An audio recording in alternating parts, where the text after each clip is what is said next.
Quiet, please.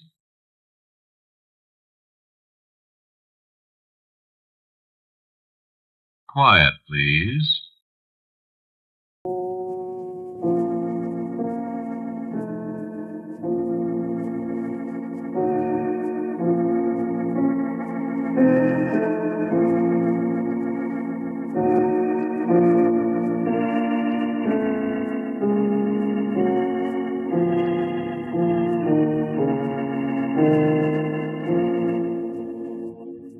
The Mutual Broadcasting System presents Quiet Please, which is written and directed by Willis Cooper and which features Ernest Chappell. Quiet Please for tonight is called Never Send to Know.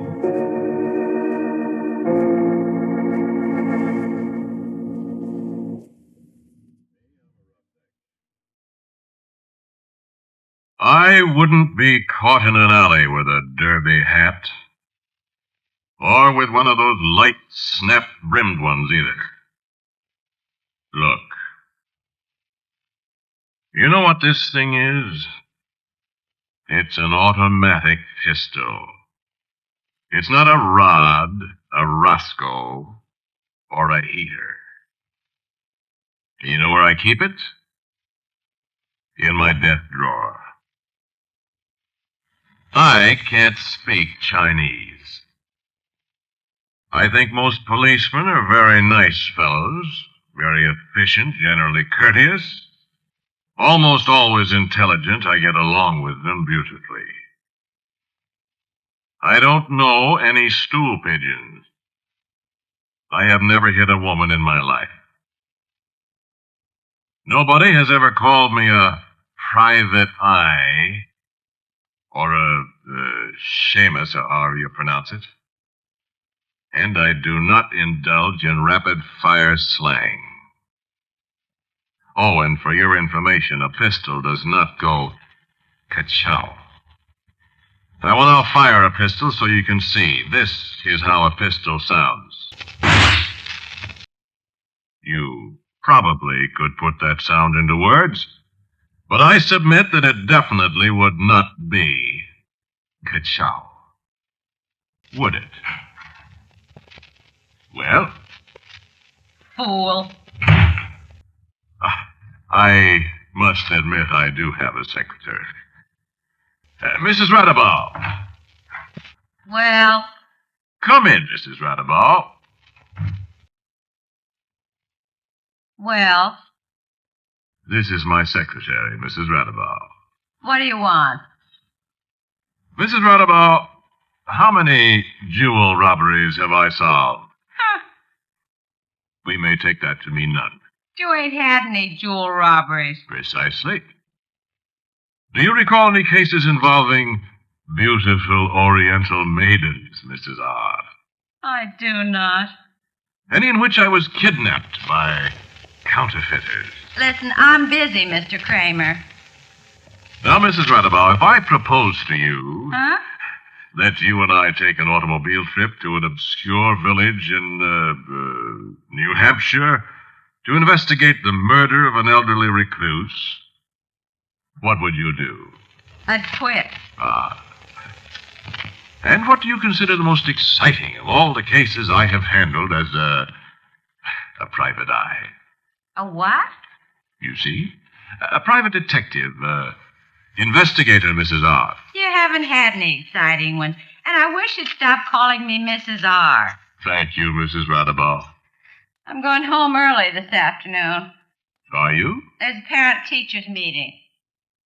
How soon will you be leaving? As soon as I finish typing the minutes of the last meeting. Very well, Mrs. Radabaugh. Don't forget to lock the door when you go. No, the business of a private investigator is not all gunplay and beautiful blondes. There are occasional blondes, yes. But they all seem to want divorces or to escape divorces, and a startlingly high proportion of them are not beautiful. I have never fired my pistol in anger since I became a private detective. I have looked through a number of transoms, And I have guarded wedding gifts a few times. I have even helped a police officer make an arrest of the man who stole safety razors from a drugstore. In my younger days, well, I suppose I was a roughneck.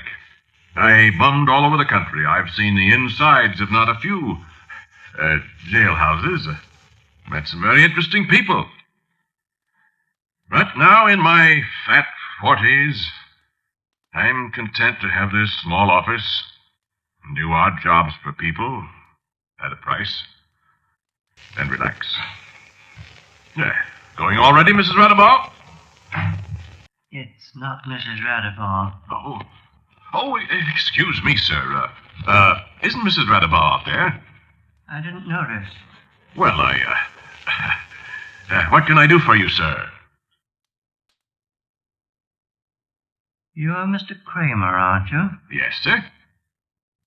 May I sit down? Thank you. You're a detective. Yes, sir. Yes.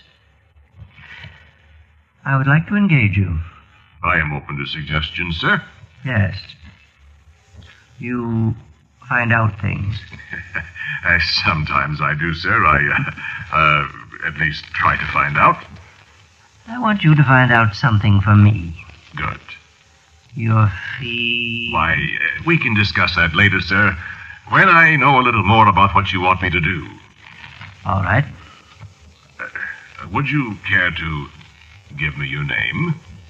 In confidence, of course. I don't know what my name is. I beg your pardon? I don't know what my name is. Oh, an amnesia case, I take it. I mean, you want me to find out who you are? No. Well, I was going to say that the police... What did you say? I'm not interested in knowing who I am. My name's not important anyway. I'm afraid I don't quite understand, sir. Just what was it you wanted me to find out? I want you to find out who murdered me. I beg your pardon? I want to know who murdered me, so he can be punished. But my dear sir, you're not... Oh, yes. I am. Oh, you are what? I'm a ghost. I see. Please don't use the telephone, Mr. Kramer. I wasn't going to. Well, you were reaching for it. I suppose you were going to call the police and tell them that you have a crazy man here. It It wouldn't do any good. Because, you see, if the police were to come in here, I'd just disappear. You'd look very foolish. I see. I see you don't believe me, Mr. Kramer. Let me show you. I'll disappear. You see? You know what? You did disappear. Yes, of course. I don't believe in ghosts. You mean you didn't? Well, I'd like to have you start at once, Mr. Kramer. I want to know who murdered... I thought I heard you talking. Why, there's nobody here. I was talking to myself, Mrs. Radabaugh. Well, I must say, shooting pistols, talking to yourself.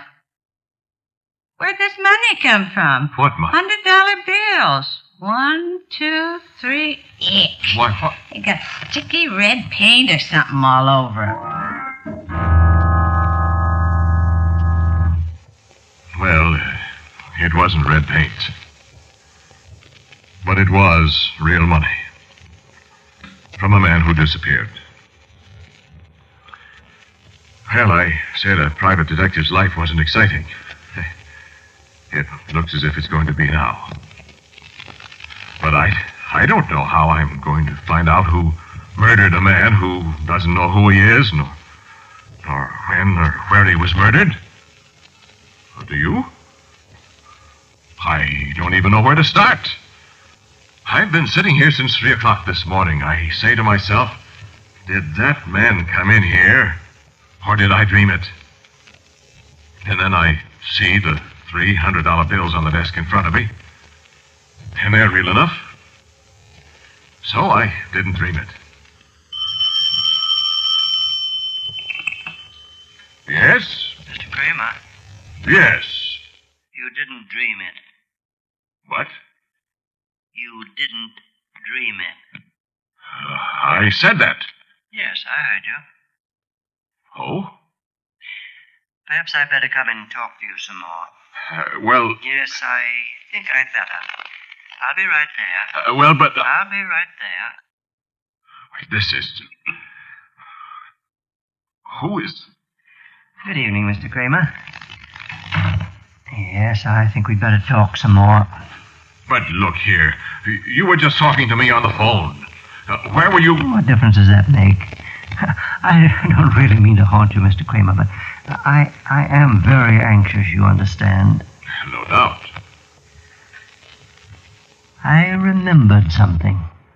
Oh? Yes. I remembered where I was murdered. Look. I mean... Mr. Kramer, you seem to think that I'm trying to deceive you or something. Well, no, but... Well, really, I've never talked to a ghost before. Really? There must be some rational explanation of this, Mr. Mister. I gave you my explanation, sir. You're not afraid by any chance. I don't frighten you, I hope. No. I don't think I'm afraid, really. But... well, I'm just not used to this sort of thing. Oh, you will be before we get done.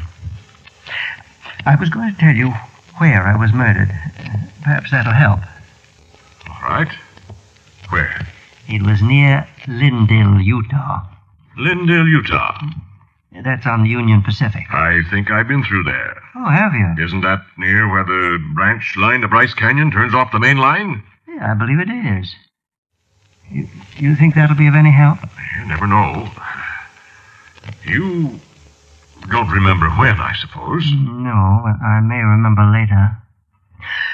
Really, meeting you has been very stimulating. I feel that you're going to be successful, Mr. Kramer. I've tried so many years to find him. Well, that's good. Now let me see. We might place the time of your Murder?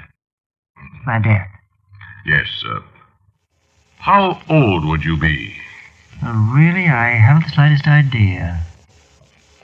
Well, I suppose I can wire the authorities at Lindale and ask them about any unsolved murders they have a record of. That's a fine idea.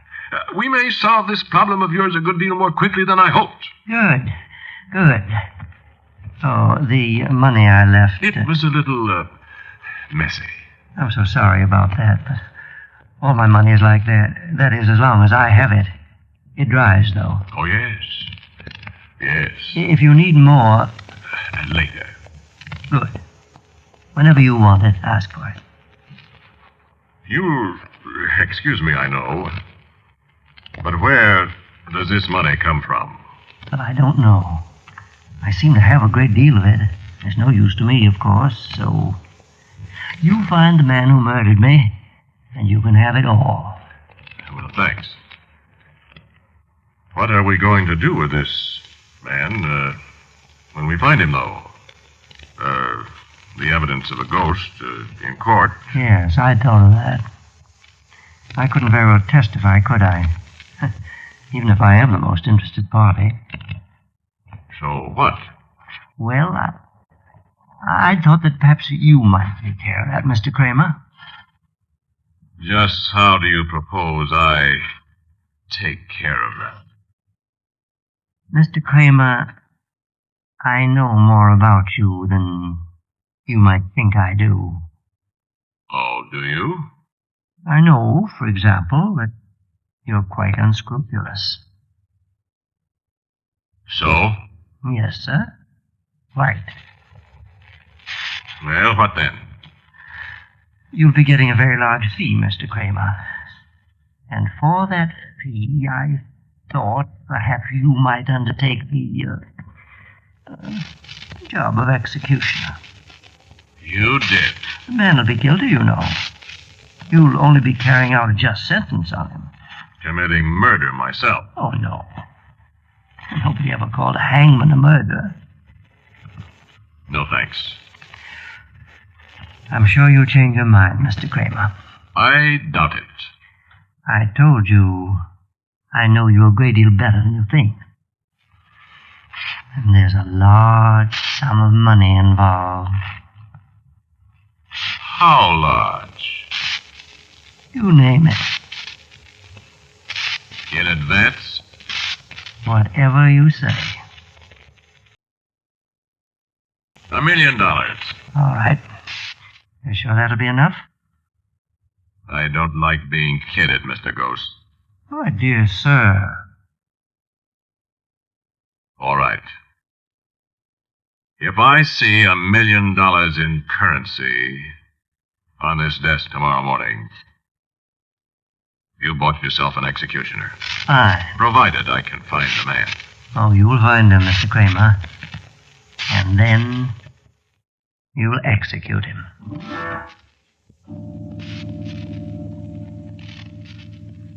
Well, Just one thing, Mr. Kramer. Yes? I think you ought to swear. All right. I swear. I take that very seriously, Mr. Kramer. I shall see that you carry out your part. I looked up when he said that. And there wasn't anybody there. I don't know what you think of me. I don't know whether you think I'm crazy or what. Talking to a ghost. You expect people to scream and run and be afraid of ghosts. That's the natural reaction. The one you're conditioned to by ghost stories and all that sort of thing. But you must understand that that's the natural reaction only when the ghost suddenly appears to you and waves its arms and you happen to be in some lonely, deserted spot at midnight. But when a man walks into your office and sits and talks to you for a while and then casually tells you he's a ghost and then proves it to you, well, you see, you're not frightened. Well, I was wondering a little, too, what you thought about my agreeing to be an executioner. Well, take it or leave it, friend. What would you do? See what I mean? I never made any boast of being an angel.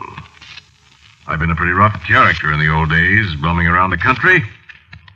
And just between us, friend, this murder won't be the first one that I've... Well, let's leave it there.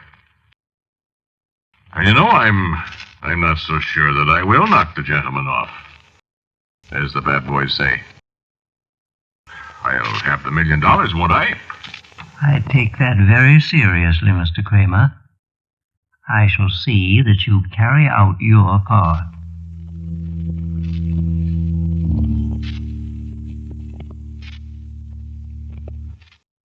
I wired Lindale, Utah about unsolved murders. The telephone woke me up next morning early.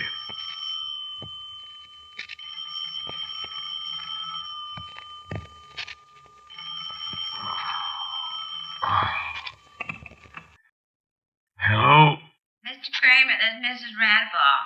There's a telegram here for you. Collect. Shall I pay for it? Where is it from? How do I know? Well, pay for it and read it to me. All right. Here, boy. Just a minute till I tear it open. It's from Lindale, Utah.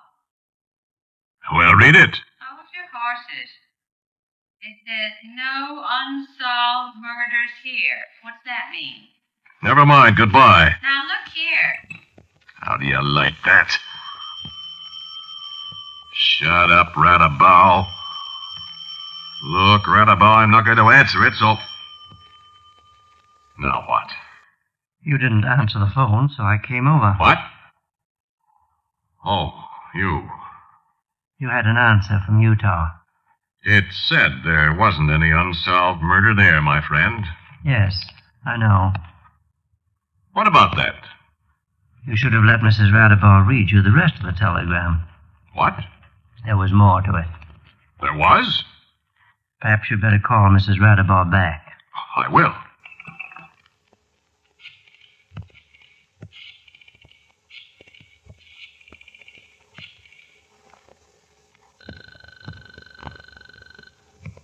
Come on, answer the phone.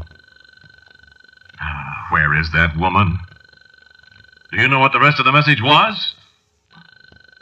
Where'd he go? Radabow. Answer that phone.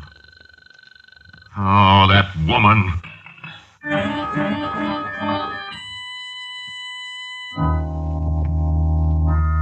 No, Mrs. Radabow was not in the office when I got there. Someday I shall fire that woman out of hand if she keeps up these high-handed tactics. And what did she do with that telegram? I looked all over the place. It wasn't on my desk, it wasn't in the wastebasket, it wasn't on the floor. If that woman took it with her... You know, one of the worst things about me is an absolutely ungovernable temper. I haven't had an outburst of real red flaming rage for years. It's a good thing I haven't. I could feel it coming on now, though. I could get my hands on her. I ripped through her desk. Compact. What did that old hag want with a compact? I threw it against the wall. Candy bars. Carbon paper. What did she do with that telegram? I went back into my office. When I went out of that office, my desk was clear. There wasn't a thing on it but a blotter and my desk stand with the 2 pens. Now, it was littered with stacks of money.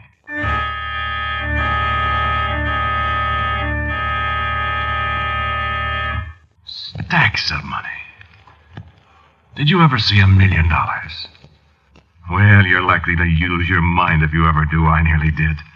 20s, 50s, $100 bills, stacks and stacks and stacks. And I couldn't help it. I picked it up and loved it. I got up to my elbows in money. I just wanted to feel it. $1 million. I was chuckling and giggling to myself. I'd forgotten all about the telegram. And I heard a voice. How untidy, Mr. Kramer. I jumped back and dropped money all over the place. Your hands. I'm sorry, You've got blood all over them. I'm sorry. I was excited. I'll wash it off. No. Wait. What? I brought you the telegram. Oh, the telegram. Didn't you say you'd been in Lindell? Oh, yes. I've been through there several times. I thought you did.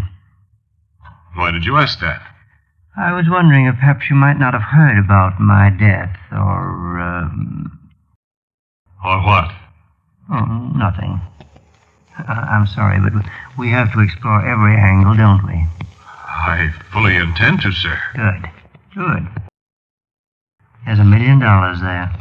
That's wonderful. Just remember, you haven't earned it yet. I'll earn it, never fear. Yes, I shall see that you do.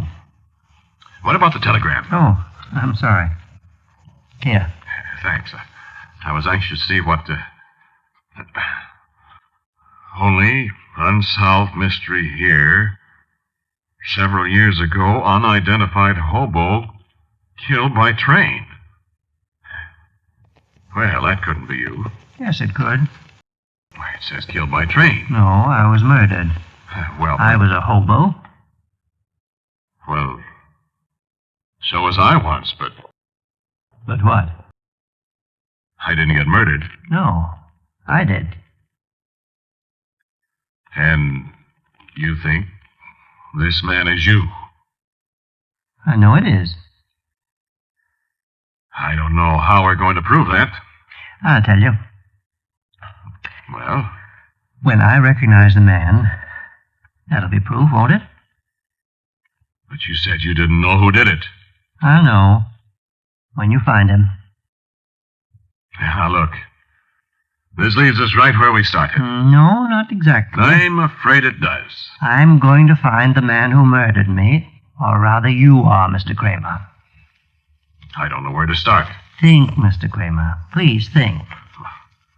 I just think it's impossible. I don't. Suggest something, then. You're the detective.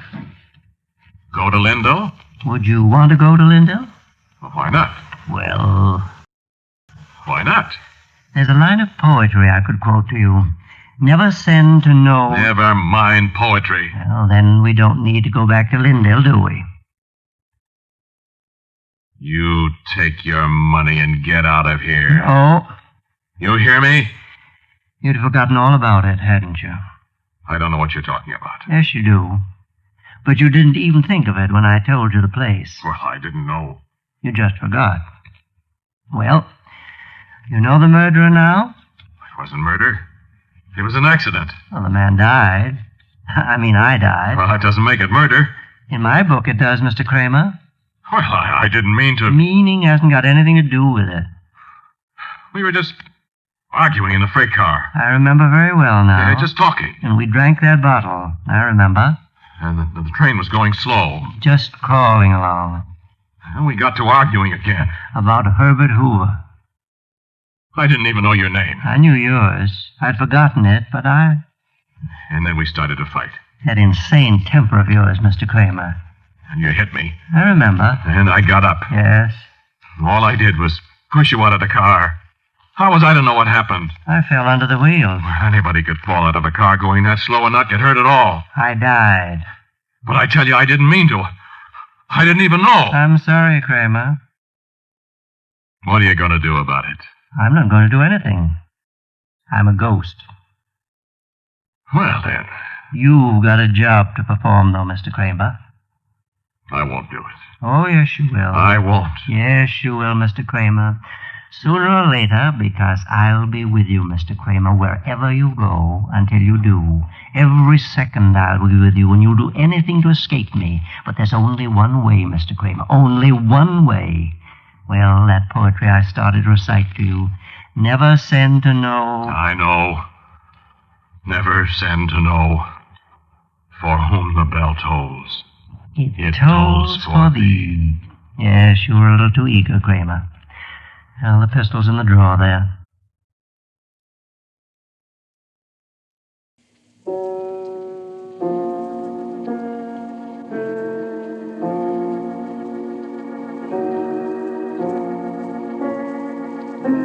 You have listened to Quiet Please, which is written and directed by Willis Cooper. Kramer, the man who spoke to you, was Ernest Chappell. And Nancy Sheridan played Mrs. Radabaugh. Edgar Staley was the other man. The original music for Quiet Please is composed and played by Albert Berman. Now, for a word about next week's Quiet Please, here is our writer-director, Willis Cooper. My story for you next week is a true ghost story about colonial days in America, one that really happened. Shall we call it Meeting at Ticonderoga?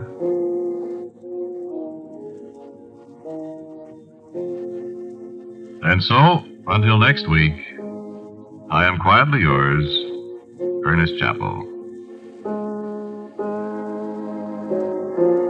Quiet Please comes to you from New York. This is the Mutual Broadcasting System.